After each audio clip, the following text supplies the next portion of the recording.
नमस्कार मेरे प्यारे मित्रों, एक बार फिर से स्वागत है हमारे YouTube चैनल हिंदी पौराणिक कथाएं में। तो मित्रों, हम जानेंगे कि इंसान को अपने पिछले जन्म के बारे में क्यों याद नहीं रहता है।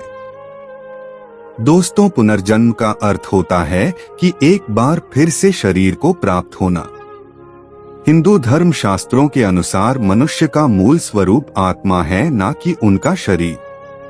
पुनर्जन्म की अवधारणा कर्म के सिद्धांत पर आधारित है और जन्म और मृत्यु के चक्र में हमेशा चलता ही रहता है। जब तक आत्मा परमात्मा में लीन ना हो जाए तब तक यह चक्र चलता ही रहता है। मित्रों, जब भी मनुष्य धरती पर जन्म लेता है तो उसके पिछले जन्म की कोई भी बातें याद क्यों नहीं रहती है? इसका उत्तर हमें हिंदू धर्म के धर्म शास्त्र गरुड़ पुराण के धर्म कांड के प्रेत कल्प अध्याय नहीं मिलता है, जहां पर गर्भधारण से लेकर शिशु की 9 महीने की यात्रा का वर्णन मिलता है। तो चलिए जानते हैं।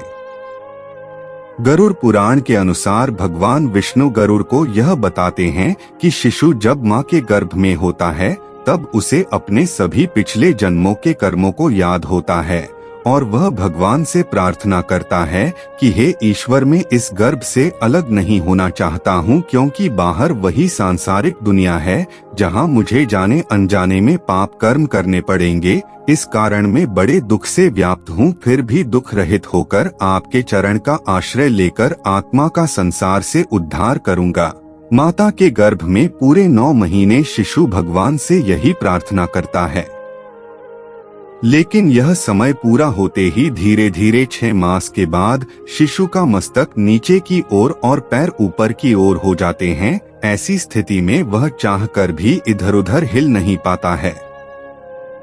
वह खुद को एक पिंजरे में बंद हुए पक्षी की तरह महसूस करता है। इसके बाद वह फिर अपने आसपास गंदगी देख वह भगवान से फिर प्रार्थना करता है और कहता है, भगवान मुझे बाहर कब निकालेंगे? 6 महीने बीत जाने के बाद शिशु को फिर भूख प्यास लगने लगती है। वह अपने जगह बदलने के लायक भी हो जाता है और इस दौरान उन्हें कष्ट भी होता है। इन कष्टों के कारण वह गर्भ में बेहोश भी हो जाता है।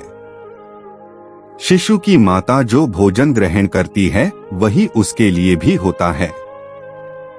गरुड़ पुराण के अनुसार प्रसूति की हवा से जैसे ही सांस लेता हुआ शिशु माता के गर्भ से बाहर निकलता है तो उसे किसी भी बात का ज्ञान नहीं रहता और अपने सभी पिछले जन्मों के कर्मों को भूल जाता है। माता के गर्भ से अलग होकर और इस सांसारिक माया की दुनिया में आकर वह ज्ञान रहित हो जाता है। इसी कारण वह जन्म के समय रोता है और उसके बाद भगवान विष्णु पक्षीराज गरुड़ से कहते हैं कि यही कारण है घर में पहुंचकर जो जीवात्मा जैसा चिंतन करती है, शरीरधारी मनुष्य वैसे ही जन्म लेकर बालक, युवा और वृद्ध होता है। तो मित्रों, ये कहानी कैसी लगी आप कमेंट में जरूर बताएं और चैनल को सब्सक्राइब अवश्य कर ले। धन्यवाद।